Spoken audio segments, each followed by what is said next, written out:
Este trabajo está presentado por los estudiantes de Economía Colombiana Sofía Arévalo, Ricardo Lombana, Dani Romero y quien les habla, Luisa Pongutá, para el profesor John Harold Rosso.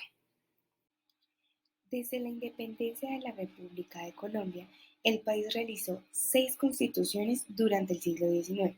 Mientras estuvo en pie la figura política de la Gran Colombia, esta abarcaba los territorios que hoy pertenecen a Colombia, Venezuela, Ecuador y Panamá. Se expidió entonces la Constitución de Cúcuta de 1821 y 1830 respectivamente. La última no logró vigencia por la disolución del sueño de Simón Bolívar. Ahora bien, ya en 1886 empezó a regir formalmente una única constitución. La regeneración y la guerra de los 1000 días hicieron que ésta no se aplicara del todo. La constitución se podría decir que era más nominal que real. Esta constitución de 1886 es la más larga, ha sido la más extensa y la que más ha tenido vigencia a través del tiempo en la historia de Colombia. Esto se debe también a un sinfín de reformas, como por ejemplo la que se realizó en 1936 respecto a la filosofía intervencionista. Todas las constituciones colombianas tienen aspectos similares, como por ejemplo el régimen republicano, la separación de los poderes públicos, la defensa y la garantía de libertades individuales, pero siempre teniendo en cuenta la realidad y circunstancia social de cada una de ellas. Hablando un poco sobre los problemas del siglo XIX, se tiene que el presidente de la convención que expidió la Constitución de 1832 era un obispo de Santa Marta que recibía el nombre de José María. Quien pertenecía al sector del clero liberal y que apoyó la independencia, según sus palabras, estableció que la Constitución era un libro santo que debía regular los destinos de la patria o que la Nueva Granada tenía la obligación de proteger la santa religión católica, apostólica y romana.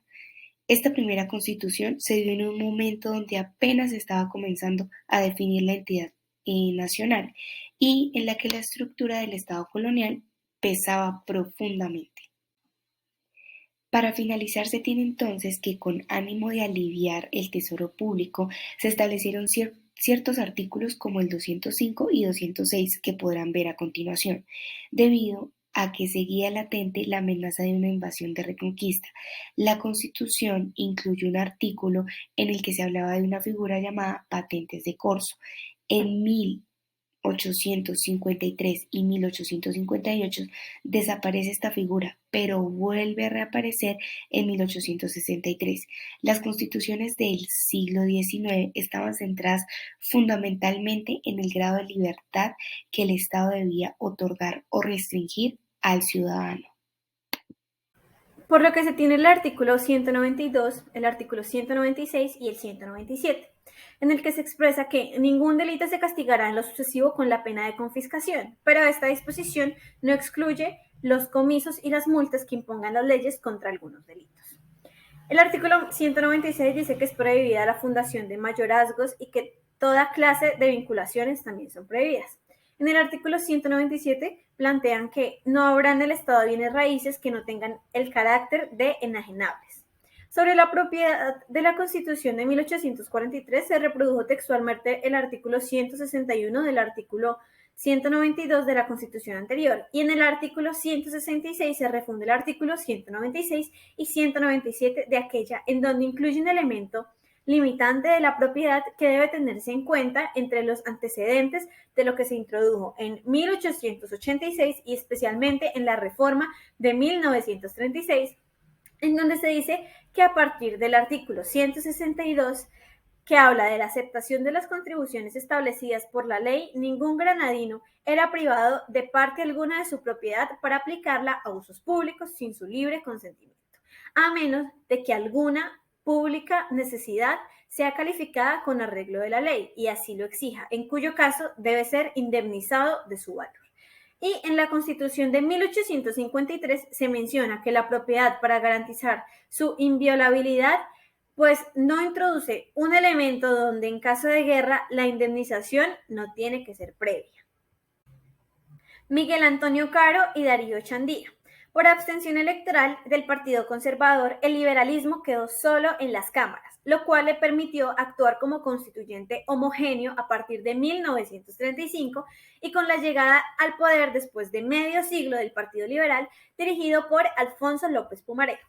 Se inició la mayor transformación que se haya realizado en Colombia en el siglo XX en el ámbito de la llamada Revolución en Marcha, que se modificó el sistema tributario, se fortaleció la educación pública, se dio impulso a la Universidad Nacional, donde se alentó también el sindicalismo, se adelantó una política agraria en el centro, de la cual está ubicada la Ley 200 de 1936, conocida como la Ley de Tierras, con nuevas concepciones, que se dictó para borrar odiosas distinciones entre los llamados hijos legítimos y naturales. Y en fin, se adelantó una vigorosa política administrativa y de sacudimiento mental para poner a tono el país con el siglo XX. Y a partir de la reforma constitucional de 1936 se proyecta un esquema doctrinario e institucional del país y que aún espera un desarrollo progresista como estuvo en la mente de sus autores. Los cambios fundamentales de la reforma fueron: primero, se consagró la función social que debería cumplir la propiedad. Se introdujo el concepto de interés social a más de la utilidad pública para destacar que el interés privado debía ser al público o social. Y se habló de los casos en los que por motivos de equidad no habría lugar a indemnización en una expropiación. Segundo, expresamente se consignó el intervencionismo de Estado en la educación, en los conflictos sociales y en las relaciones obrero-patronales, en la vida económica, con el fin de racionalizar la economía y fiscalizar el manejo e intervención de las donaciones intervivos o testamentarias hechas con fines de interés social. Tercero, se suprimieron los artículos que consagraban privilegios para la Iglesia Católica y en consecuencia se estableció la libertad de culto en vez de la simple tolerancia que consagraba el Estatuto modificado. Y cuarto, se estableció la libertad de enseñanza, estatuyendo que la educación primaria sería gratuita en las escuelas del Estado y obligatoria en el grado que señalara la ley. Quinto, se dispuso que para regular las relaciones entre la Iglesia y el Estado, el gobierno podría celebrar con la Santa Sede convenios sujetos a la posterior aprobación del Congreso sobre bases de mutuo respeto. Sexto, se centró explícitamente en la era del constitucionalismo social al introducirse el concepto de deberes sociales del Estado y considerarse el trabajo como una obligación social al proclamarse la asistencia pública como función del Estado y elevarse a canon constitucional la garantía del derecho de huelga, salvo en los servicios públicos. Séptimo, se estableció el sufragio universal de varones, para cuyo ejercicio la Constitución del 86 establecía ciertas restricciones patrimoniales y culturales, y se dispuso que la mujer podía acceder a cargos públicos que tuvieran anexa autoridad o jurisdicción.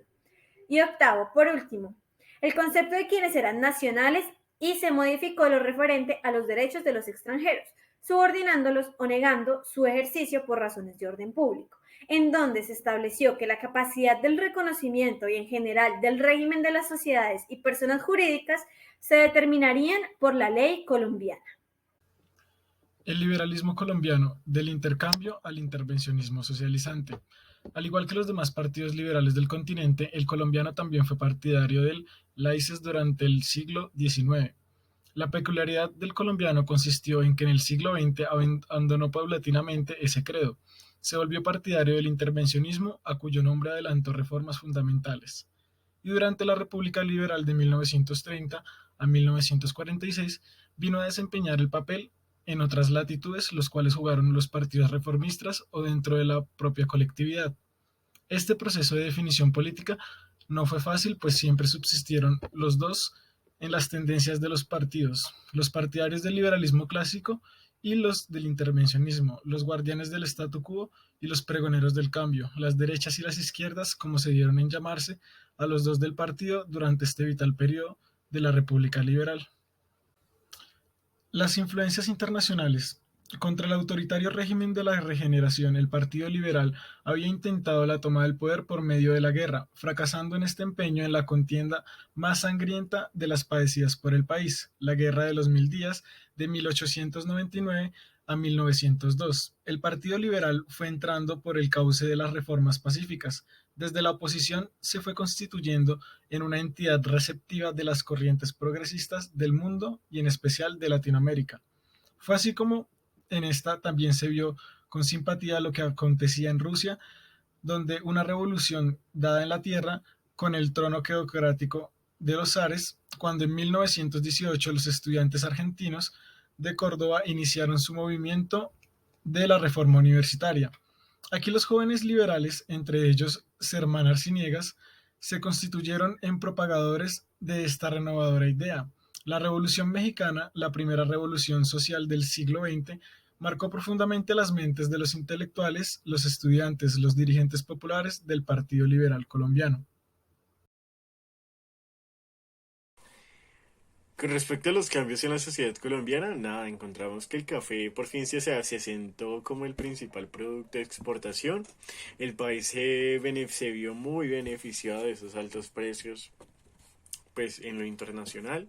Con el atropello de Panamá, como reparación, Estados Unidos nos dio 25 millones de dólares.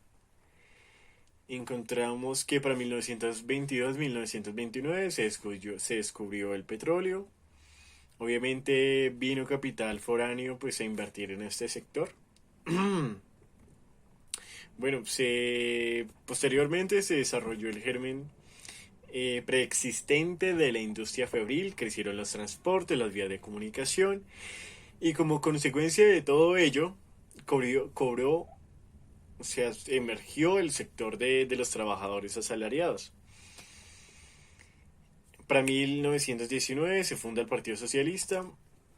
Bueno, cabe resaltar que se desarrollaron obviamente para estos tiempos lo que es los primeros sindicatos y como ello las primeras huelgas. Pues nada, habiendo mencionado ya esto de las huelgas, encontramos que ni los gobernantes ni la estructura jurídico-política de Colombia quería dar una respuesta adecuada a las necesidades. Para 1923, gracias a una misión norteamericana, la del profesor Edwin Kenmer, se daría lo que es el Banco de la República y la Contraloría General de la República, que nacieron gracias a sus indicaciones. Se daría más adelante una crisis donde se bajaría el empleo, donde las reservas internacionales del Banco de la República descenderían. Pues nada, la crisis del gobierno sería como esta crisis de cierta manera sería como un vendaval, se llevó todos los gobiernos y lo que puso en vez de colocar gobiernos civiles, colocó fue dictaduras militares.